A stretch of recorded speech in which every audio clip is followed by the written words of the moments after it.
profesor y compañeros. Nuestro equipo sería el equipo número 1. Nos tocaría hablar acerca de las estructuras de los nanomateriales.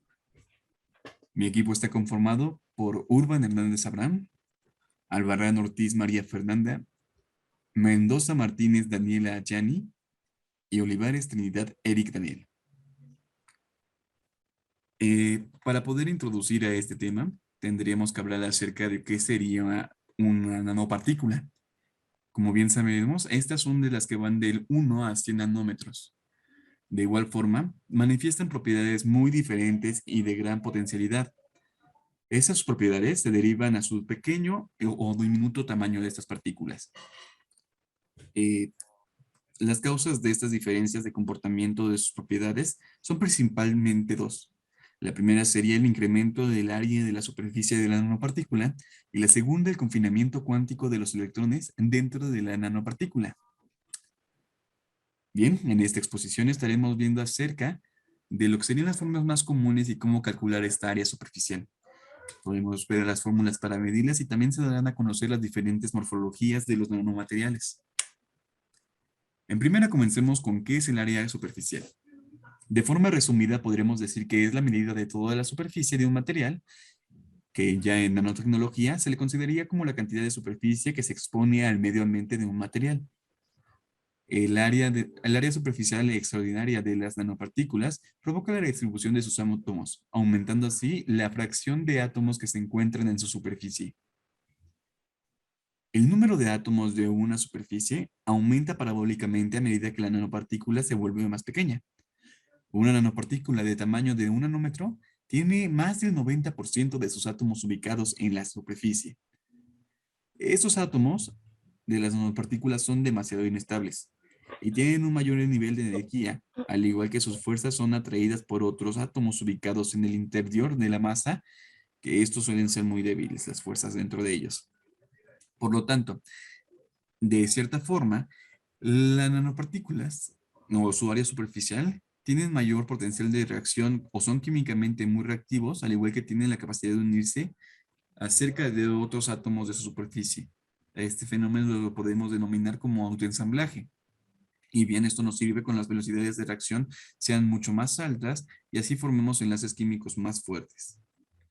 Por ejemplo, para poder entenderlo mejor, si un cubo de helado se reduce en un nanotubo, su superficie específica, que serían de relación el área y el volumen, se vuelve extremadamente alta, ya que es inversamente proporcional al lado de dicho cubo. ¿Cómo calcular el área superficial? Para obtener el área superficial de un objeto sólido, se trata de una medida del área total que ocupa la superficie del objeto. Aunque en matemáticas se sabe que el área de una superficie en presencia de superficies curvas es considerablemente mayor complicado que definir la longitud. El arco para curvas unidimensionales o el área para poliedros, cuya área es la suma de las áreas de sus caras, para superficies lisas, como una esfera, se les asigna una superficie utilizando su representación como superficies paramétricas. Esta definición de la superficie se basa en métodos de cálculo infinitesimal e implica derivadas parciales y doble integración. A continuación se presentan algunos objetos y sus fórmulas para obtener y medir su área. Se han seleccionado las más comunes a utilizar. Por ejemplo, el área superficial de un cubo es igual a la suma de las áreas de todas las caras del cubo. Sabemos así que en un cubo todas las caras son iguales, es decir, tienen la misma área. Por lo tanto, podremos calcular su área superficial al multiplicar por 6 el área de una de sus caras.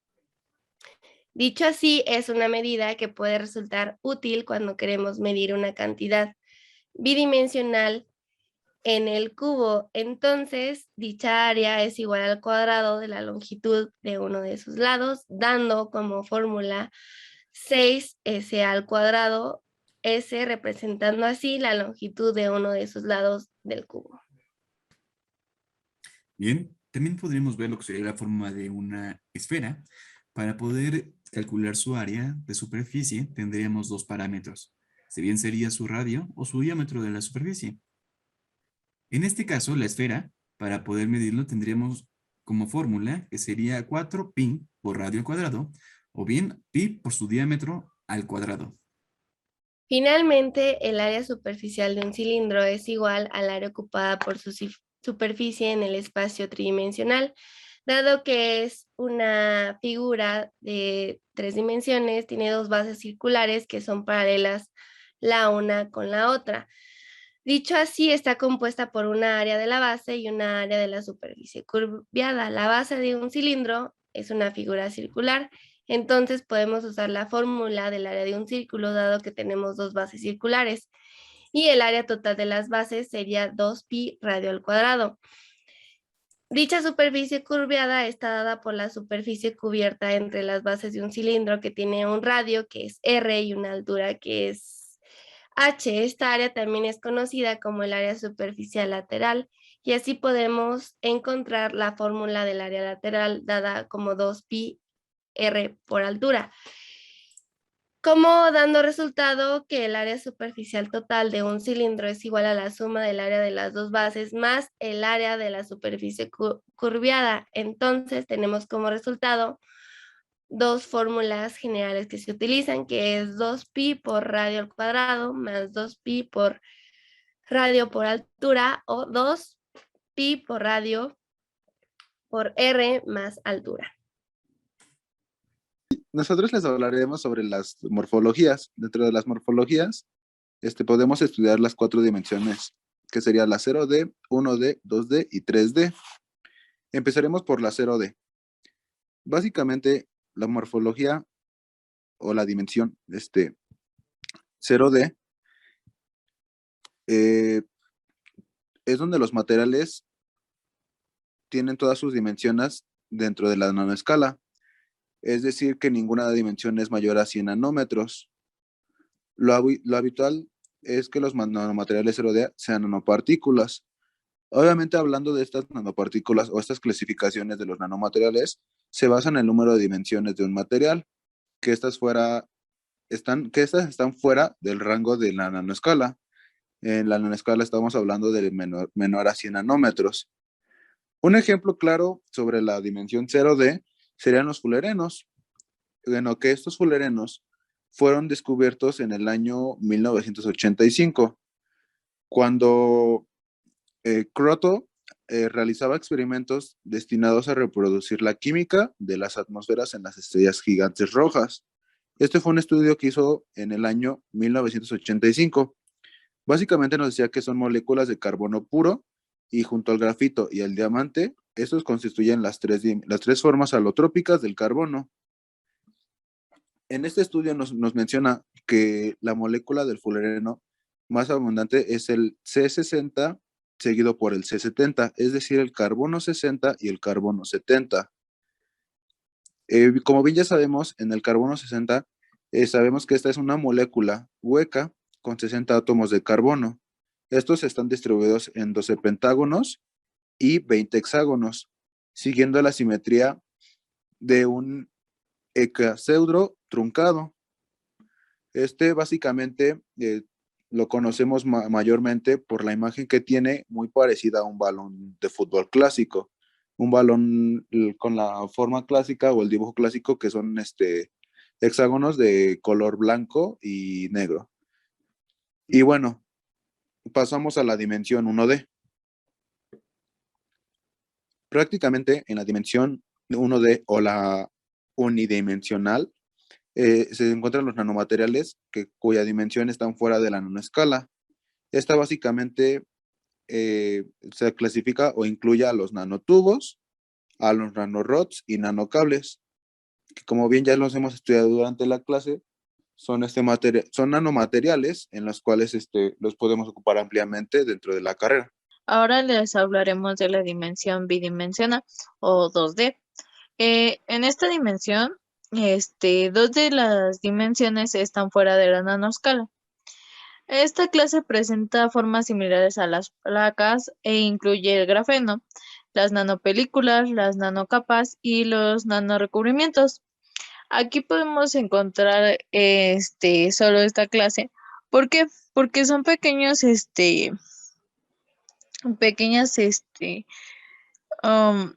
recubrimientos que van adheridos a algo. Bien conocemos ya casi todos el proyecto de nuestros compañeros, que es titanio y alumina para recubrimientos y sea para el tratado del agua. Se ocupa en esta dimensión, la que es la bidimensional o la 2D. También podemos encontrar la tridimensional. En esta, los materiales no están confinados en la nanoscala en ninguna dimensión. Esta clase puede contener polvos a granel, dispersión de nanopartículas, haces de nanocables y nanotubos, así como multicapas. ¿Por qué aquí se encuentra la mayoría? Porque obviamente aquí vamos a ver lo que sería el tamaño de la nanopartícula, o más bien el tamaño del material que estamos utilizando. Si podemos encontrar bien las multicapas, que en otras observaciones podríamos decir que son bidimensionales, por el tamaño, espesor o grosor, o como lo quieran ver, hay veces que no pueden entrar en esta área. Entonces, hay posibilidad de que algunos materiales lleguen a entrar más bien en la tercera dimensión, donde no están confinados en la nanoscala. Por esta razón, hay varias de las otras dimensiones que pueden entrar en esta. Ahora bien, vamos a hablarles del grafito. ¿Por qué hablamos más de lo que es el área del material de carbono? Bueno, el carbono en su forma natural tiene todas las dimensiones. Puede ser desde un punto cuántico, un funerelo, un grafito, lo que son los nanotubos de carbono, también el diamante es de la condición del carbono. Entonces, por esta razón, la podemos encontrar en todas sus dimensiones. Bueno, el grafito se convierte a un diamante. Esto, claro, cuando llega a una presión demasiado elevada, lo que es casi 200,000 veces la presión atmosférica. Esto es demasiado. Y en teoría y el experimento coinciden en que el grafito se convierte en el diamante cúbico. Realmente la forma que nosotros conocemos de un diamante es realmente la forma en la que se crea ya el diamante. Estos pueden ser algunos diamantes hexagonales mezclados. En el grafito, los átomos de carbono se organizan en láminas planas unidas entre sí por fuerzas débiles y se deslizan una sobre otra con facilidad. Por eso esto es más fácil de que el grafito se empiece a desgastar con el simplemente roce, como lo vemos en nuestros lápices. Cuando nosotros empezamos a escribir, el roce de lo que es con el cuaderno empieza a desgastar lo que es el grafito. En el diamante, sin embargo, los átomos de carbono están fuertemente unidos entre ellos por enlaces covalentes en todas las direcciones. Por eso es extremadamente duro y tiene propiedades eléctricas, ópticas y químicas muy útiles que lo hacen una materia prima muy valiosa, no solo como un objeto de lujo, sino por sus aplicaciones industriales. Bueno, el diamante en sí es un material sumamente duro. De hecho, su dureza es incomparable con otros materiales. Es el único que ha sido bastante duro y no es, aunque parezca frágil por cómo se puede aparentar, realmente es uno de los únicos que no es realmente frágil. Bueno, en la siguiente diapositiva les vamos a mostrar lo que es una gráfica de distribución. En esta gráfica podemos ver las dimensiones en los productos comerciales. Los datos muestran que los nanomateriales tridimensionales son los más abundantes. Como les mencioné, aquí se pueden encontrar todas las dimensiones, pero evidentemente no en la escala que están en las dimensiones, sino a tamaños más grandes, y por eso se encuentran en la tercera dimensión. El 85% de todos los materiales se encuentran en la tercera dimensión. En particular, las nanopartículas, que actualmente están presentes en el 78% de todos los nanoproductos. O sea, esto es sumamente muy grande. ¿Cuánto porcentaje de tridimensionales encontramos en el 78% de nanopartículas? Bueno, en la dimensión del 1D encontramos lo que es el grafeno, por evidente, porque sabemos que el carbono es bastante abundante en nuestro mundo, y lo que son los nanofilm, y entre otros. En las 2D encontramos lo que es la nanofibra o los nanocables, entre otros. Como bien sabemos, las nanofibras y los nanocables son muy utilizados, ya que los utilizamos en casi todo para lo que es la luz, el internet, entre otros. La 3D, encontramos lo que son las nanopartículas y los nanoliposomas, entre otros. Y las nanoestructuras, que ya es todo lo demás que sobra, encontramos lo que son los nanocoloides, los aerogeles, la nanoespuma, los nanoporosos, el silicio poroso, entre otros. De hecho, aquí podemos ver los colores.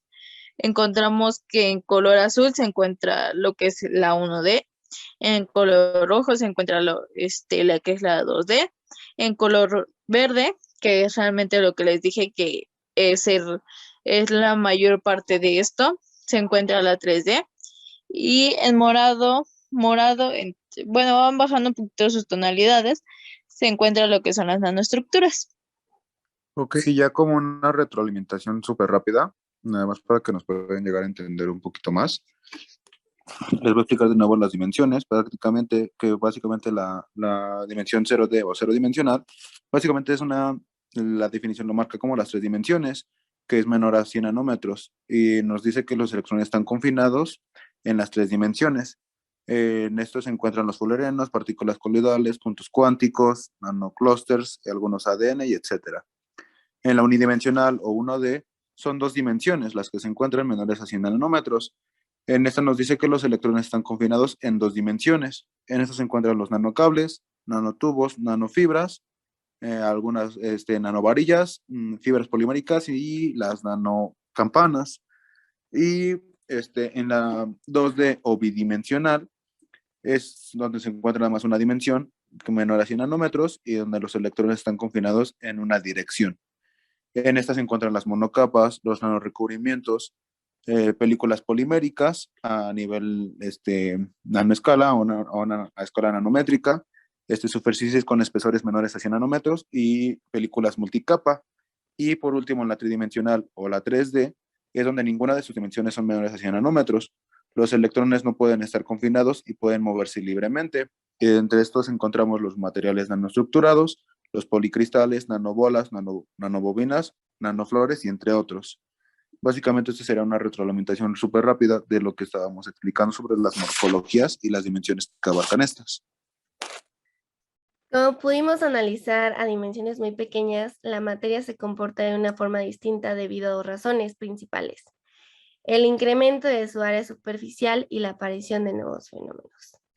Así, cada tipo de nanoestructura se comporta de manera distinta, pues además del tipo de material y el método de síntesis, el tamaño y la morfología determinan una gran variedad de propiedades físicas y químicas de dicho material. Estas serían nuestras referencias y bibliografías consultadas. Muchas gracias por su atención.